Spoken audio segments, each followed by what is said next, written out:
New videos every day. Most drugs are designed to target, say, one mechanism, perhaps shut it down, interfere with it, but do something to hold off your symptoms. Well, if I interfere with my body working, I've suddenly created disease. Life, wisdom. Most of us have observed that when we go to our general practitioner for an ailment, oftentimes we are prescribed a prescription medication before we leave that visit. Is this something that you've observed? How many prescription medications are you currently taking? It's been said that prescription drugs are actually a leading cause of death. Is it possible that these prescription medications being prescribed for health could actually hurt us? Dr. Belanzi, I'd love to get your take on this matter. What's the truth about prescription medications and the things that people need to know? I think, first of all, people need to realize that medications are the doctor's way of taking control. You have a problem, you've gone to the doctor to get some help, and basically the doctor or practitioner that's prescribing is observing that you have signs and symptoms, and they're going to address those by giving you a chemical that's new to nature that seems to have an effect through studies and such on the body. And in a short-term situation, that's not all that bad. If your body is out of control and the doctor can help you regain control, that's good. I think the problem comes where people start getting on medication almost as a life support situation for long term. People get this idea that once they're controlled, that's all they really have to do. And the real truth is, if your body's not working, it's your responsibility to get it working again so that you no longer need the medication. So really, that's where I find most people having the problem is over longer time of use. So actually depending on the medication.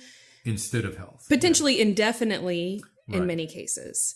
Whereas, and this kind of brings us back to the functional medicine approach. Exactly. Which says that if there is a problem, some kind of ailment or discomfort, there's probably a cause for that, and you could actually find that cause and resolve it. I would say there absolutely is a cause, and so it's on the doctor and the patient to figure out where that actual trigger or cause is. I mean, a good example is people that are put on antihypertensives, high blood pressure drugs. And many of them will assume, well, now I'm being prescribed this medication, so I don't have to do anything. But nothing could be further from the truth.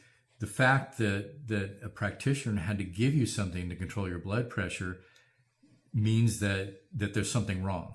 So you want to look at the patterns and function, get the body working again so you no longer need that drug. And that's a very realistic situation for most people. It's not that you were born deficient in that chemical in your body. You're using it because your body's not stepping up and doing what it's supposed to do. Right.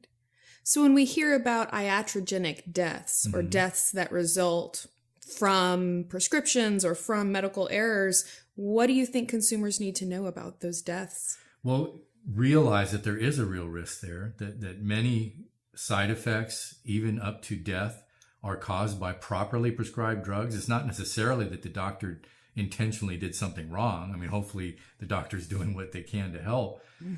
But there are so many times when unknowingly the doctor does cause even more of a problem by the use of these medications. It doesn't mean the medications are inherently bad. In some people, they actually worked. But we have to realize that there is that risk. And your body is going to be able to function so much better without the drug. Most drugs are designed to target, say, one mechanism, perhaps shut it down, interfere with it, but do something to hold off your symptoms. Well, if I interfere with my body working, I've suddenly created disease. I've got a situation where because my body's not working, I'm actually going further from health. So I don't necessarily want to be managed for that longer period of time. I want to figure it out. Another example would be a headache. What do most people do when they have a headache? Take some kind of pain They relieving go get a pill. drug. If the headache's bad enough, then they go to their doctor and get prescribed a stronger one. Well, the answer to the headache is not taking the pill. The real answer to the headache is to find out where the headache, what triggered it, where did it start from, and address that. Because, yeah, you might feel a little bit better because you took the drug and reduced your pain. Maybe you interfered with the pain production, which is probably what happened, blocked the nerve or something. But the better answer is to find out, okay, why did I have that headache? And once I figure that out, it's like putting the fire out instead of blowing the smoke away. Right. So it kind of sounds like it's twofold, where whatever symptoms or ailment we're having on the front end is an indication that there's some kind of dysfunction, some kind of problem in the body. And then we're using a medication to kind of mask those symptoms. And then the medication in and of itself can have negative effects. Yes. Wow. Well, the medication is going to have some benefit, hopefully.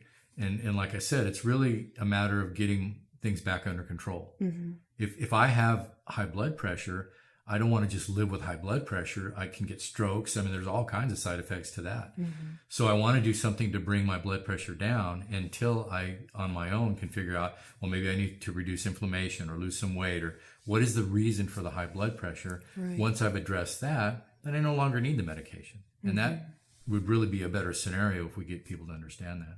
Right.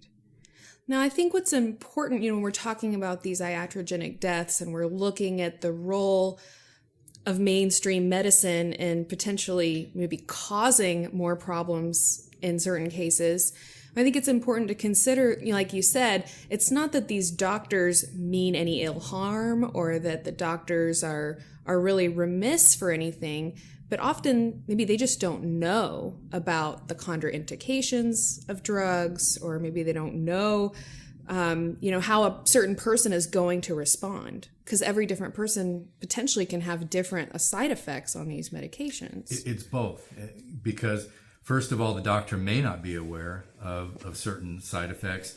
They try to get as much information they can from the drug representatives. There is a certain amount of time that they do dedicate to learning more, but there's so many drugs and so many things out there to know. And a lot of times doctors are almost experimenting in a good way, but they'll give you a medication and then see what happens. And if you're not benefiting from that, okay, they'll switch out to something else, because it's both. They may not have known that there's a possible ramification of this drug, and then you could react completely differently from the people in the study. Right. That's why I really encourage people to go and investigate, what are they taking? Why are they taking it? What should they expect good? What should they expect bad? Mm-hmm. And the good thing about the internet, there's some negative side effects to the internet itself as far as the poor information, but there are some really good sites out there. One of my favorites is called drugs.com. There's also a service called Hippocrates that doctors use, but you can type in a drug and get really a good list of the benefits and then of the side effects, because so many times people just don't know what they should be expecting. We've got so much use of these anti-anxiolytic drugs. You've got the SSRIs like Zoloft and such. You've got norepinephrine inhibitors as well. And most people don't know that there's quite a bit of evidence that this causes a syndrome of damage to the cerebellum, and people end up having problems with muscles and movement and things like that. It's quite a thing in the research, and it's out there, but there's a lot of doctors that don't know that. Right. So they'll write a prescription because you're a little depressed and say, here, just take this for a while, not even necessarily knowing the ultimate effects that could happen to the patient. Right. And there's also a tool where you can go and enter all of the different medications that you're taking, press one button, and it will roll out a list of interactions. Exactly. And absolutely. The contraindications, and it kind of breaks them out by here's the major ones, the medium ones, and the less severe ones. But most of the people I know who have gone and entered in their drug regimen on that tool are shocked to see how many contraindications there are between the drugs they're being prescribed. And like you said, largely there's just so many medications that it's hard for any person to really keep track of all of them, remember which ones are contraindicated for which. So that is, as you said, kind of as a patient, as the person taking these drugs, we need to do our due diligence to go and do a little bit of research and, help our doctor out where we can. That's a very good point. Not only help your doctor by doing some research on your own and really informing them, first of all, that you may have found something that they didn't know about, But second of all, make the doctor aware of how you're reacting to this drug. So if you can get that information and then say, hey, not that you're going to be a hypochondriac or something, but if you feel something similar to what's listed, you need to let your doctor know. Right. Because they may need to change to a different medication or take you off the meds completely. And, there's a lot of interaction even with nutrients that people don't know about. So unfortunately, the common approach is just to say, well, stop all your supplements because there could be an interaction here. And then you have somebody really in a deficiency state and basically making them sicker. So iatrogenic just means that it was doctor caused, but again, it's not intentional. It's just more complicated than take this pill and hit this symptom. Right. And I think that it's a difficult situation because it kind of is a gamble as Absolutely. to how any individual person is going to respond to a particular drug or a combination of particular drugs, or as you pointed out, the combination of the drug, that person's condition, any pre-existing conditions that person had, any nutritional deficiencies or anything that person has. Even their genetics and their epigenetics. There's just so many different factors. What kind of play. environment is the person in? Are they going to be able to tolerate this drug? Because most diseases and symptoms and signs really are just the body overwhelmed. Your body can tolerate so much. When you're over that tolerance level, that's when your symptoms show up. Right. Whether you're talking about allergies or pain or high blood pressure or anything. So you kind of playing in this timeline of keeping that tolerance level, being healthier so you can tolerate more, but not overwhelming your body with the burden that's going to cause the symptoms and such. Right. So if there was someone watching this video who maybe is experiencing negative side effects on a drug, or maybe after hearing our discussion today, are considering that maybe they want to modify their prescription drug regimen, what kind of guidelines or advice do you think people need to know about modifying the medications they're on? Well, first of all, make the prescribing doctors aware of what you want to do. Now, if your doctor basically says absolutely not, you can't change a thing, and is kind of unbending, you might want to consider getting another practitioner who's going to be flexible with you, because they should have an open mind about doing this, perhaps to even get off the drugs completely. But as I started off saying, look at what effect you're getting from the drug in the short term, and try not to be one of those long-term users. Right. Figure out what you can do to start restoring function to your own body. And then you're going to have to be aware of the fact that once you've been put on a medication, you have created a dependence on that. Your body's either shut something down or is not making something, but it is now depending on that medication to come in and may not even do what it used to do. Right. So there's going to be a certain period of time with all drugs where you're probably going to need to lower dosage and allow your body a transition time. It can be done cold turkey, just getting off the drug. Some people do that, but it's hard on people mentally and physically to do that. And it may be too much for the body. Right. I have worked with people where they wanted to get off the drug quickly and they just couldn't. But we were able to do it over a longer period of time. But it's very important to talk to the person who prescribed you that drug. One of the biggest problems that doctors have is they'll actually prescribe things, and then people will decide on their own, well, I'm just not going to take it. And the doctor assumes that they're taking it. And there's just not good communication there. Right. I've had so many occasions where we were working to get people off medication, and they decided, even without my saying anything, to drop the medication. And sometimes it's a good story, because they go in the doctor and the doctor go, well, the medications are working. And they go, well, I'm not taking it anymore. I feel better because I'm off of it. But it could go the other way as well. Right. You may have a need short term for that medication. And I think especially with the psychotropic medications, it's really important that people know the importance of tapering off slowly. Yes. I know personal experiences of people who have, kind of cold turkey quit certain medications, or where their doctor will actually cold turkey stop one medication and immediately start a prescription of a new one. And the doctor is actually responsible for this cold turkeying off the drug. And there can be very severe and actually, withdrawal symptoms that can last even longer than the period of time the person was taking the drug. Well, there can be symptoms and even some damage. So you want to be careful, physical damage that is going to be real hard to heal from. So you want to plan it out and work your way off of it and not get caught up in that long-term use. There's so many things that can be done. So it does help if you have somebody to work with you, perhaps as well as the prescribing doctor. Find someone who has some experience with this, a functional medicine practitioner or a practitioner who's aware of this, because there are so many things that can be done. One of the more frequent things that I do is amino acid testing. And I find that if the amino acids are out of ratio or deficient and we can replace those, it starts making up for what the drug was doing. So you're actually going the other way. But there's so many things that need to be looked at in order to restore function. And that needs to be done instead of just, again, throwing the drug away. Right. And I think that so many people feel, maybe locked in to the situation that they're in, as you pointed out, because they go to their doctor and maybe their doctor does not seem open to the idea of them changing their drugs or modifying their medications. And I think that we as consumers need to know that we are ultimately in control, and it's our decision what we take. It's our decision what doctor we see. And unfortunately, and it's not to demonize certain doctors or anything, but they're trained in the way that they're trained. Much of the information they have about these drugs, as you mentioned, actually comes from a representative of the drug company.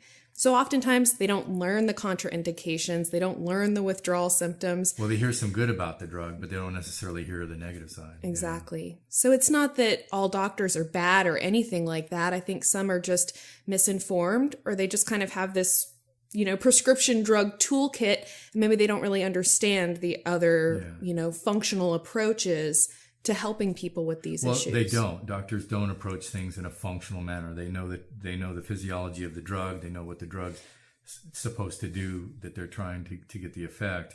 So they're just using the tools that they know and not really going much further than that. And then I have run across a number of doctors who just to put it plainly, don't have confidence in their patients. They don't believe that the patients will do what's going to be required to get away from the drug. Right. So they just tell the patient, no, you're going to be on this for life because I don't want to have to get into your nutrition and your sleep habits and your lifestyle. I'm just going to medicate you and we'll keep you under control. That way I don't have to worry. And it even gets into the liability for the doctor, because if a doctor gets you doing things and perhaps takes you off some medication and you're still having a problem, then that's not standard of care. The standard of care says put the patient on the medication. And so there's a lot to this. Right. I mean, some doctors are worried about losing their license simply because they didn't have somebody on a statin drug because their cholesterol was over 200, which is, by the current research, completely ridiculous. But it is the standard of care to treat the number 200 and not the patient. Right. So, what I would prefer to do is get the whole blood fat picture better. Make sure that their cholesterol is safe. And I mean, there's a lot of other things you can address and really not even need the statin in most cases. However, the standard of care is to give a statin because the number's high. Right. So it's a different approach. Now, you had mentioned a study or an article in the AMA journal about a certain number of medications. What can you tell a little bit about that study? Well, the major conclusion of the study was that when you had over 5 medications prescribed to you, you absolutely had side effects between the medications. Wow. And so that just pretty much guaranteed in the study.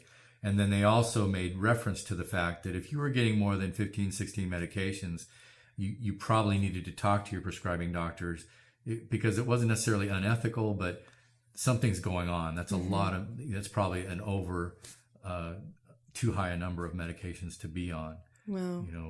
Most people don't need near that many. And it's often a fact that they found that that it's just several prescribers not talking to each other, Right. and kind of double prescribing. And I've observed that in my own personal life, where you have 5 medications from this doctor and 3 Right. from this doctor, and then you end up with all these side effects from already the drugs you're taking. Now Right. you're introduced to another doctor for another problem, and they start prescribing medications Right. as well. And you're right, there's just this kind of maybe lack of communication between the doctors. And I think that's kind of a hallmark of the mainstream medical approach, which is to really partition out the body, and you have one doctor who treats the heart and another doctor who treats this and another doctor who treats the hormones. And, I think that in and of itself could be a whole interview topic as well. So, Well, and another thing that I've observed, which is kind of silly, is I find that the average MD doesn't like the MD psychiatrists. They don't like to talk to each other. They believe that they each have the answer. And I find that often the medical doctor working with the kidney or some other pathology that's physical basically ignores what the psychiatrist is doing, who's made a whole different cocktail. And that's where you get these added amounts of medication. I think electronic records will help this a little bit. Since they won't talk, so at least it'll be reported to the records. There's some negatives to electronic records as well, as far as pre-existing conditions and how you might get denied care, death panels, everything else that people are worried about. right. But I think that is a positive thing to electronic records, that every doctor will know the total of what you're on, because people don't even remember themselves how many things they're on. Right. Some are on scratch paper. I have people come in all the time and they're trying to think off the top of their head. Well, I take 3 blues and 2, it's like, Right. you don't really know what's going on. Right. Well, thank you so much for this discussion. This was really helpful, and I'm looking forward to doing some future interviews with you. Thank you for having me. Thank you so much for watching. I do hope that you will leave your comment below, letting us know how many prescription medications you take on a daily basis, and any other thoughts, comments, questions, or topic requests that you may have. I hope you'll subscribe to our channel so you can see all of our future videos, where we will be giving you some solutions to helping some of these common problems. Thank you so much for watching, and I'll see you again soon.